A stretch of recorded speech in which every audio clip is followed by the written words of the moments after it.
এর মাঝেই হঠাৎ মোবাইলের রিংটোন বাজতে লাগলো। মনে মনে কোন শালায় বিরক্ত করলো বলে তার 14 গোষ্ঠী উদ্ধার করতে লাগলাম। মোবাইলটা বের করে স্তব্ধ হয়ে গেলাম। আমার একমাত্র প্রেমিকা অনু নাম্বার দেখেই বুকটা সেট করে উঠলো। এই বুঝি থাপ্পড় খেলাম। সেই থাপ্পড় কি আর ভুলা যায়? ব্রেকআপ করবো ভালো কথা, কিন্তু কি থাপ্পড়ই না মারছিল। এতদিন পর হঠাৎ কল করলো, কারণ কি? বয়ে বয়ে ফোনটা রিসিভ করলাম আর বললাম হ্যাঁ হ্যালো। সে বলল, হারামজাদা কই রে তুই? থাপ্পড়ের কথা মনে নাই নাকি ভুলে গেছস? আমি বললাম হ্যাঁ মনে আছে তো, কি থাপ্পড়টাই না মারছিলা? আচ্ছা এই তুমি কি মানুষ না অমানুষ বলো তো?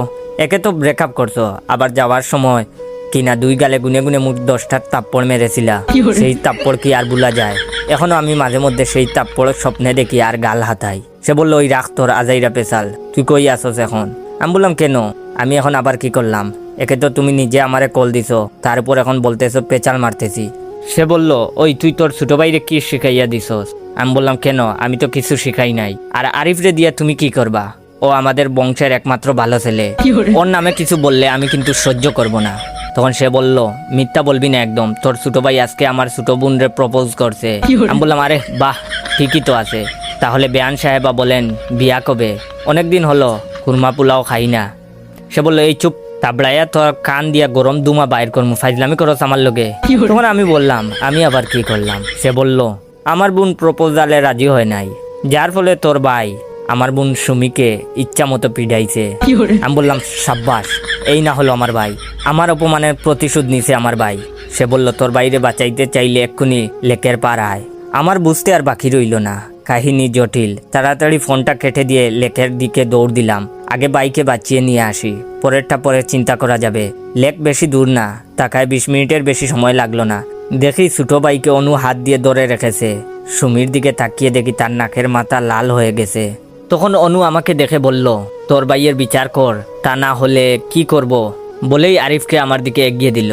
অনুর হাত থেকে ছাড়া পেয়ে আরিফ বিদ্যুৎ গতিতে দৌড়ে গিয়ে সুমিকে গুমুর গুমুর করে কিল শুরু করলো। এমন পরিস্থিতিতে আমি আর অনু দুজনেই হতবাক হয়ে গেলাম। আরিফের হাত মনে হয় এতক্ষণে মারার জন্য চুলকাইতেছে। আমি দৌড়ে গিয়ে আরিফকে টেনে ধরলাম, কিন্তু ও ছাড়তেছে না। অনু ধরল সুমিকে, কিন্তু কিছুতেই ছাড়াতে পারছে না। এত টানাটানিতে বাঁধলো আরেক বিপত্তি। আরিফ সুমির চুল ধরে আছে, অপরদিকে অনু তার বোনকে টানছে। সুমির চুল ছেঁড়ার উপক্রম প্রায়। উপায়স্ত না পেয়ে আমি আরিফের হাত ছেড়ে দিলাম, তা না হলে যদি চুল ছিঁড়ে নিয়ে আসে। আরিফ ছাড়া পেয়ে দুম দুম করে কয়েকটা করে কিল দিয়েই দৌড়াতে লাগলো।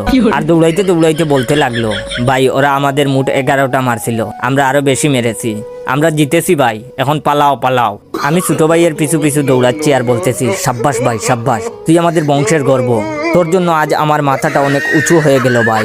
20 মিনিট দৌড়াইতে দৌড়াইতে 2 ভাই বাড়িতে আসলাম। অনেক দৌড়াইছি, এখন একটু বিশ্রাম দরকার। কি বলেন আপনারা? দ্বিতীয় পার্টের জন্য কারা কারা অপেক্ষায় ছিলেন অবশ্যই কমেন্ট করে জানাবেন।